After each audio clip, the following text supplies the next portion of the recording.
The bull refused to eat after its owner died, until his elder son returned. The barn stood quiet under a leaden sky, the kind of gray that stole color from the land.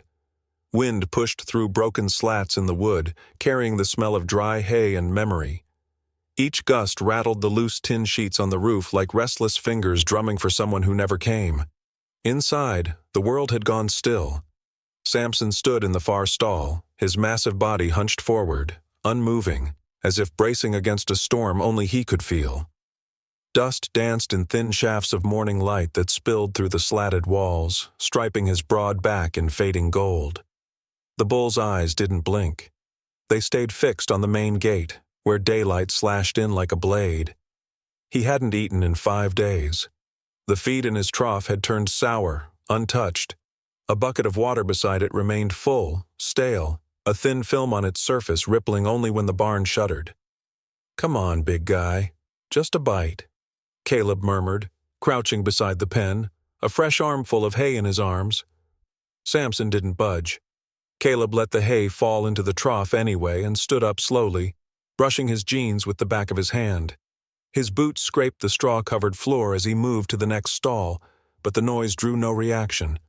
Only when the barn door creaked open with a gust of wind did Samson flinch, his head jerking up, eyes scanning the entrance.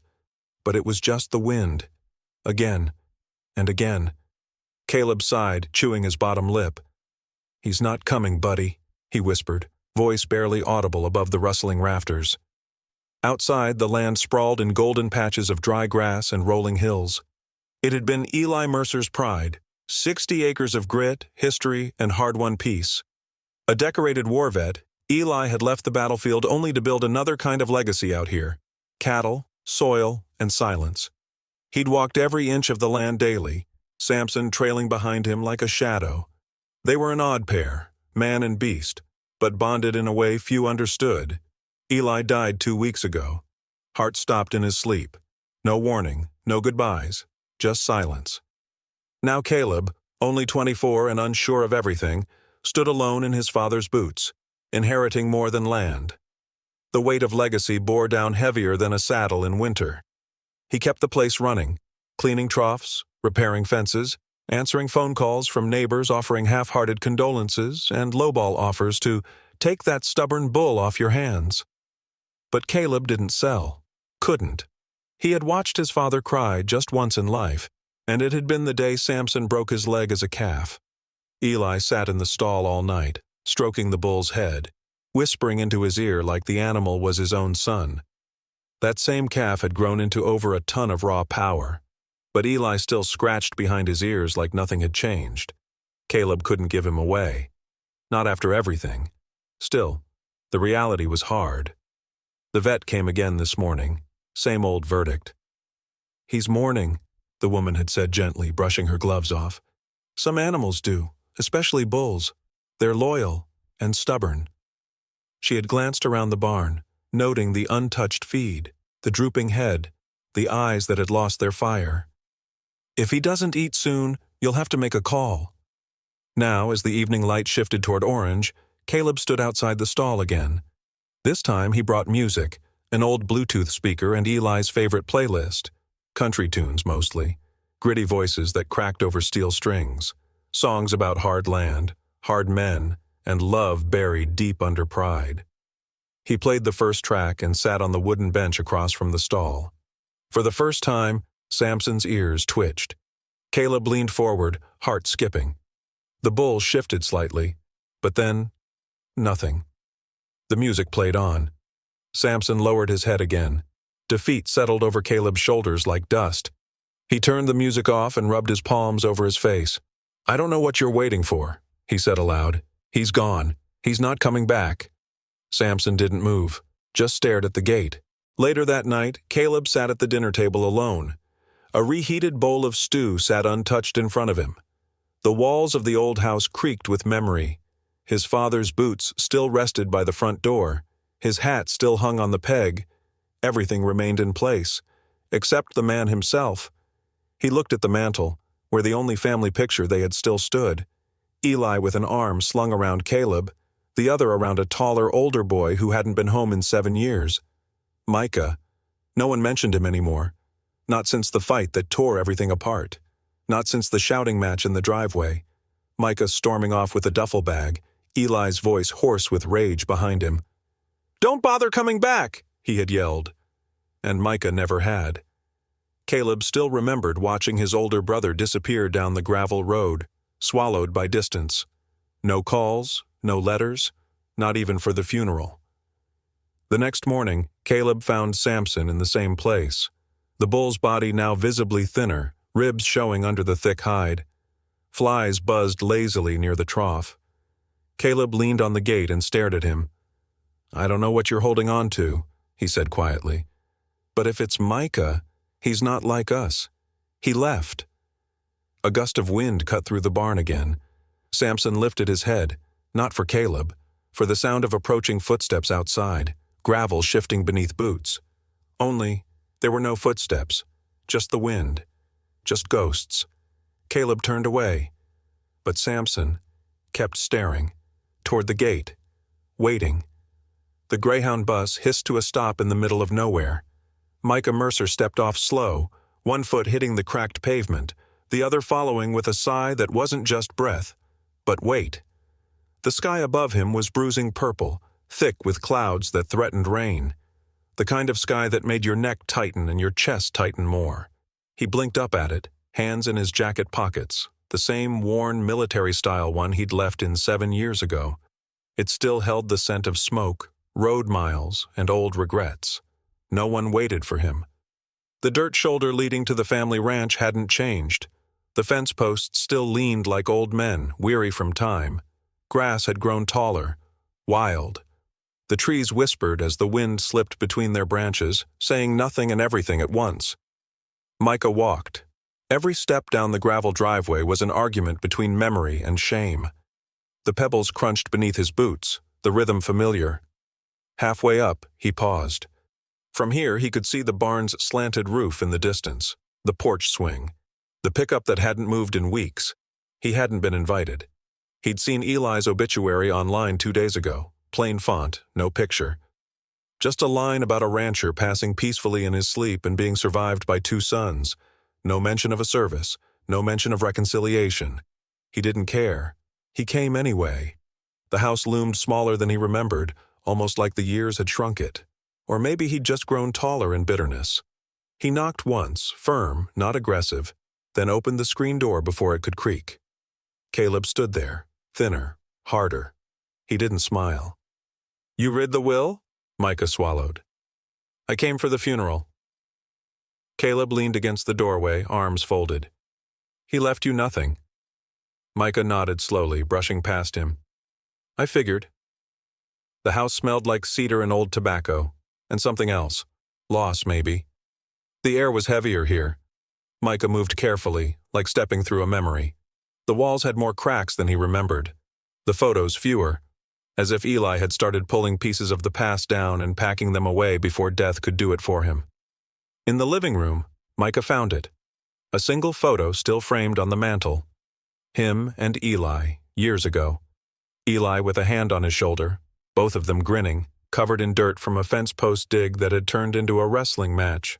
Before the yelling, before the betrayal, before Micah threw a punch that never landed, then walked away before anyone could ask why he never turned back. He sat down on the edge of the couch.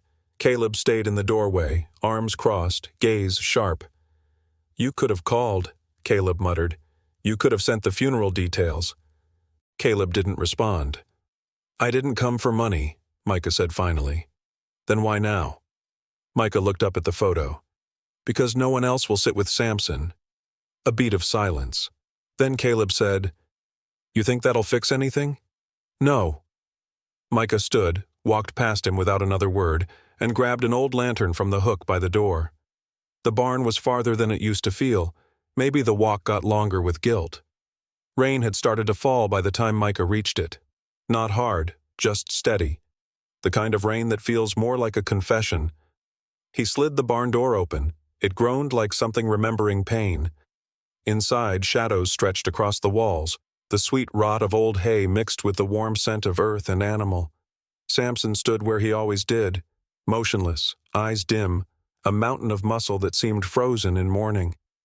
Micah stepped closer. He didn't speak at first, just breathed.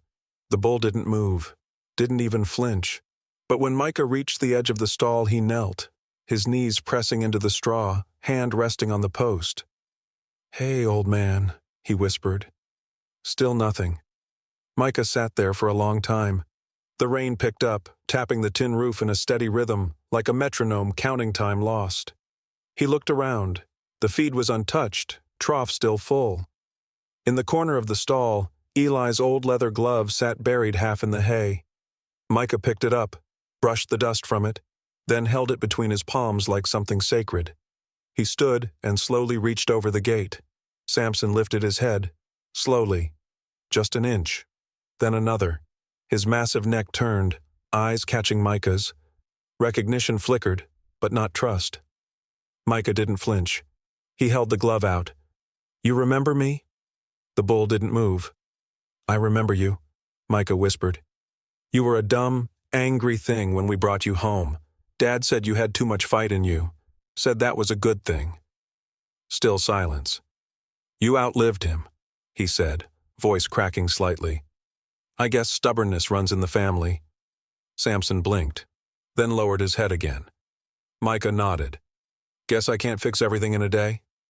He grabbed a blanket from the tack room, tossed it in the corner of the stall, and laid down. Rain fell steady above him now, a lullaby of stormlight and sorrow. The hay scratched at his back. The smell of animal and earth wrapped around him like old clothes. And somehow, for the first time in 7 years, he slept. Not soundly, but not alone. He woke up to silence. Early morning light slipped through the barn slats like a secret. Micah sat up slowly, joints aching, heart heavier. Then he saw it.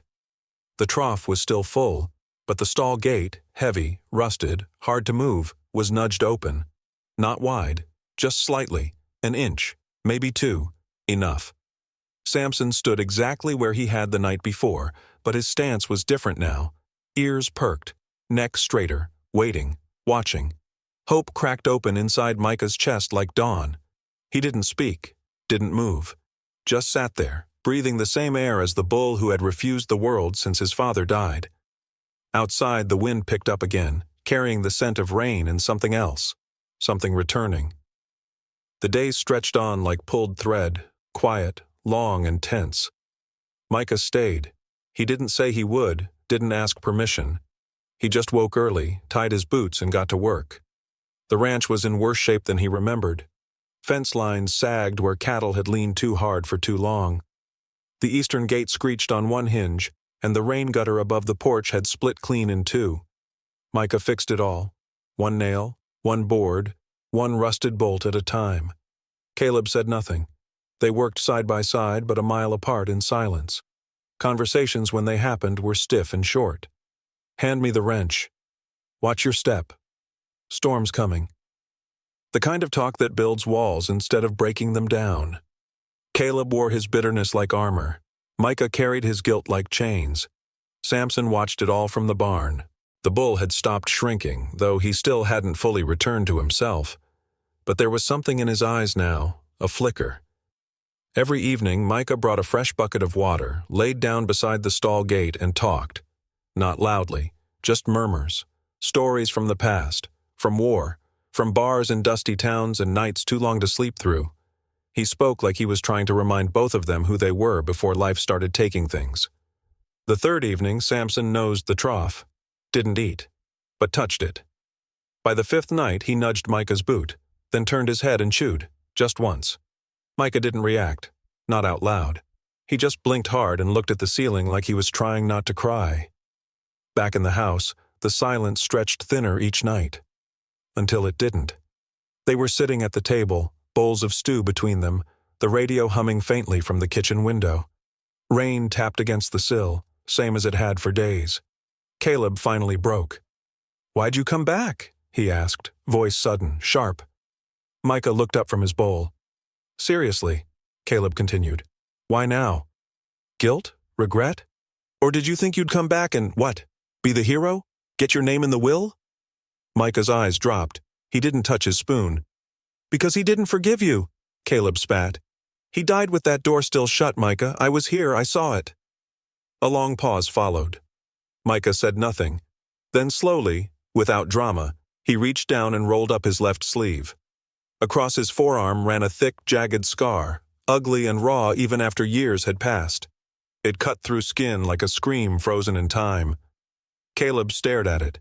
His mouth opened slightly, but no words came. Micah finally spoke, voice low and even. I got this in Kandahar. A boy ran out of an alley with something in his arms. I thought it was a bomb. It was a soccer ball. He swallowed. I shot. Missed him. But I caught shrapnel from the wall. That was my last mission. Caleb's gaze flicked between the scar and his brother's face. I didn't leave Dad because I hated him, Micah said. I left because I couldn't look him in the eye. He had this sense of justice, of right and wrong. And I didn't anymore. Caleb's fists tightened around the edge of the table. You could have written. I tried, Micah said. Ripped up every letter before I got to the second paragraph. Silence fell again, but this time it was different, less like ice and more like smoke. Something that could be waved away if you tried. Later that night, Micah returned to the barn. He didn't bring food this time, just himself. The smell of hay and animal musk wrapped around him like a second skin. He sank into his usual spot by the stall, knees cracking, back creaking with fatigue. Samson watched him for a long time. Then, slowly, the bull stepped forward. Not much. Just enough for his massive nose to reach over the gate and brush Micah's shoulder. A soft grunt, not sad, curious. Micah smiled. Missed you too, big guy. Samson leaned into him slightly, and without looking, lowered his head and took a single bite of hay. Micah felt something in his chest loosen, just a little. He reached up and scratched behind Samson's ear. You're stubborn as hell. Outside, the barn's floodlight flicked on. Micah turned, squinting through the wooden slats. Headlights, bright, steady, coming up the main drive, not a truck, a black SUV, new, clean, government plates. Micah stood slowly, brushing the hay off his jeans. His military instincts kicked in. Straight back, silent breath, calm heart. The vehicle came to a stop at the front of the house. The engine cut. The door opened. A man stepped out, mid-40s, slim build, suit too perfect for this town. He carried a sealed envelope and the kind of expression that said this visit wasn't social. Micah stepped out of the barn as Caleb opened the front door, shirt half-buttoned, confusion written all over his face. Can I help you? Caleb asked. The man nodded once. I'm looking for Micah Mercer. Micah moved closer, boots crunching the gravel. That's me. The man extended the envelope.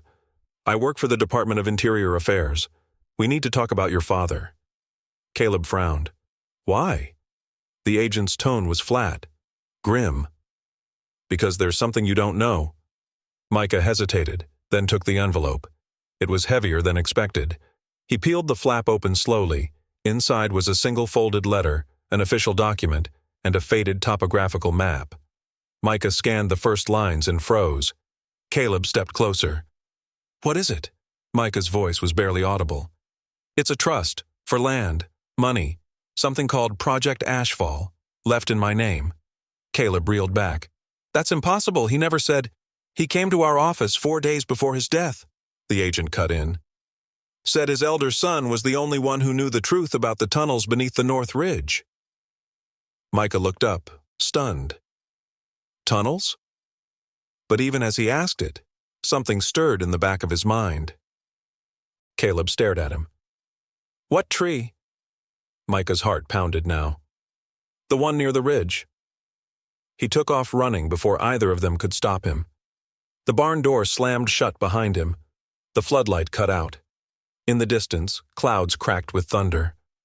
The envelope crackled in Micah's hands, its edges damp from the rising mist that had settled in the hills. Rain clung to the treetops like secrets, and somewhere in the distance, thunder rolled low, slow and watchful. Inside, the letter bore his father's handwriting, strong, sharp, unmistakable. The strokes bled slightly into the paper from Eli's heavy press, like every word had weight. To my son Micah, it began. Micah stood just beyond the porch, under the flickering yard light, as Caleb paced behind him in the gravel, breathing hard, angry in his confusion. The agent from Interior Affairs leaned against the SUV, his face unreadable, but watching closely. Micah read aloud in a voice that cracked more with each word. "You carry my fire. I never told you because I didn't know how. I didn't want you to hate me more than you already did. But this land, it's not just pasture. There are tunnels beneath the North Ridge, government-built Cold War era. We kept them off the books. I used to inspect them. After the Army, I stayed on unofficially. There's something buried there, something we kept secret for decades. It's dangerous. You're the only one who understands what it means to carry something like that and not let it break you." Micah's hands trembled. His eyes lifted slowly from the page. "What the hell is Project Ashfall?" Caleb asked, his voice thin with disbelief. The agent stepped forward. "That's classified. But your father, he was a watchman, a civilian liaison. The tunnels under your land weren't just fallout shelters. They were testing grounds, surveillance bunkers, hidden safe houses in case the country ever went dark." Caleb stared. "And you're telling me he just, what? Handed all of that to Micah? Why not me?" "Because he trusted me with ghosts," Micah murmured. The memories hit hard now. His father's constant scanning of the horizon, the code words whispered late at night, the padlocked fence near the ridge that was always locked, even during storms. Micah folded the letter. He didn't mail it, but he brought it, in person. "Yes," the agent confirmed. 4 days before his death. We assumed he was preparing a transfer. Said you'd know what to do." Micah looked at Caleb. "I didn't, not until now." The sky rumbled again, louder this time, and far off in the valley below, a strange glow lit the clouds from underneath. Faint, red, flickering like a pulse. Micah didn't wait. He ran. The ground squelched beneath his boots as he sprinted across the pasture, past the broken fence line, past the rusted windmill that groaned with each turn. Caleb followed, calling after him, voice lost in the wind. Behind them, the agent grabbed his coat and jogged after them. They reached the old ridge tree just as the last light of dusk burned out. Micah dropped to his knees. It was there, just like he remembered, a gnarled oak with 3 long scars across its bark, slashed diagonally like a branded X. The earth below had been disturbed, grass thinner, a square of soil with different color, turned once, long ago. Micah pulled out a rusted crowbar from the old tool shed earlier that day and began to dig, breath labored, every strike of the metal sinking deep with the weight of decades behind it. Caleb stood above, breathing hard, face pale, as the agent unrolled a small flashlight and scanned the surroundings. At 2 feet deep, metal clanked against steel. Micah paused, dropped the bar, dug the rest with his hands. Then he uncovered it, a sealed steel hatch, flush against the earth, circular, bolted tight with a heavy rust-coated lock that looked like it hadn't been touched since the Cold War, except it was warm. He placed his palm on it and blinked. "It's hot." The agent knelt. "Move." He pressed a device against the hatch. A green light blinked 3 times. Then something underneath clicked. The hatch popped open slightly, steam hissing from the seam like a sigh held for too long. Micah hesitated, reached forward. But before he could touch it, Samson screamed. Not a grunt, a roar. A deep, ragged, unnatural bellow that erupted from the barn a full half-mile away and rolled through the valley like thunder ripped loose from the earth. Micah froze. So did Caleb. Even the agent turned, startled. Then it hit them. The air shifted. It smelled of smoke, not campfire, not wood burning, chemical, like melting plastic, and the ground trembled, a pulse. Micah dropped to one knee. "Did you feel that?" Caleb swallowed hard, looking up toward the barn. "What the hell was that?" Before anyone could answer, a second tremor rippled underfoot, this one stronger, and behind them, toward the pasture, the red glow pulsed again. Brighter now. Like something beneath the hill had woken up. The agent stood. "We have to seal it. Now." He reached for the hatch. Micah blocked him. "Not until I know what's inside." "You don't understand." "I do." Micah's eyes burned. "He wrote this letter 4 days before he died. You think that's coincidence? You think it's an accident this place is heating up now?" He knew something was coming. He brought me back for this. The agent's jaw tightened, but Micah didn't wait. He threw the hatch open. Below was a ladder, and below that, darkness, but not silence. There was a hum, low, mechanical, alive. Micah stepped back. Then from the barn, another roar tore through the valley. Samson again, only this time it wasn't just a cry. It was warning. Micah turned to run, but a shockwave rocked the hill. Caleb was thrown back against the oak. The agent fell to one knee. From the open hatch a red glow bloomed upward, rising like smoke, but colder. Wrong. The wind picked up suddenly, dry, whipping against them from below. Micah slammed the hatch shut. The light disappeared, but the hum remained, and deep below the earth, something turned. They sat around the kitchen table that night, silence thick as honey. Micah stared at the letter again. Caleb rubbed his shoulder, the bruise already blooming. The agent made calls from the front porch, urgent, hushed. "I still don't get it," Caleb muttered. "Why bury something like that? Why here?" Micah didn't answer right away. Then, because he knew if it ever got loose, someone would have to stop it. Outside, Samson stood near the barn gate, eating, finally, but his eyes never left the ridge.